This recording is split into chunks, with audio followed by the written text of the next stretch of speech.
You know, a lot of times we try to make it sound like racism, institutionalized racism, and white superiority are the reasons we have the issues that we have in Africa.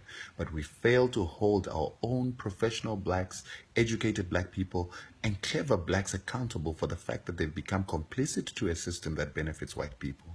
And they've become caretakers, custodians, and administrators of that system that benefits white people more than it benefits their own people.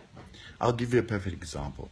A poor black kid goes to a white university through empowerment, becomes an HR director, and then when he comes to work, the very first policy that he puts in is that they want the most competent, most experienced person for the job, forgetting that the person most likely to conform to that is the white child because of the previous benefits and dispensation.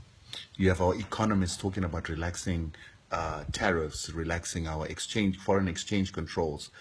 And yet, in the 1800s, the West developed by closing their borders, not allowing competition, and ensuring that they developed the industrial competitive advantage. Apartheid government developed this nation by refusing for foreign exchange to leave the country, but forcing it to stay here so that it could be reinvested in building corporate South Africa.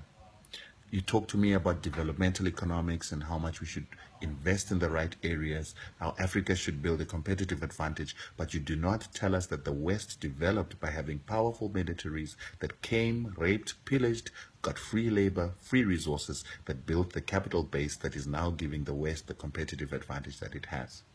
How did you get your PhDs? How did you become a professor without questioning, without writing a book or a thesis that questions these economic principles that are not realistic and ones that do not tell us how really the West developed? How is it that you cannot question how Africa is going to develop like the West when Africa today cannot enslave other nations, when Africa today cannot get free labor, and when Africa cannot get free resources?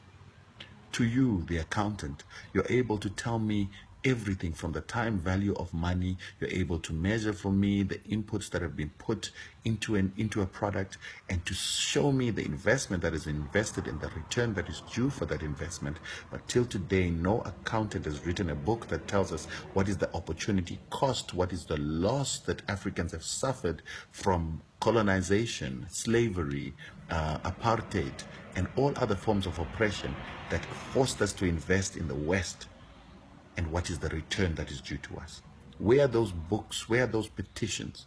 To you, the lawyer, you talk to me about the legal system that has given rights, land rights and land tenure rights to white people after they've stolen the land, yet we know of something called restitution. We know of something called unjust enrichment. What are you guys studying, and how are your studies benefiting the African?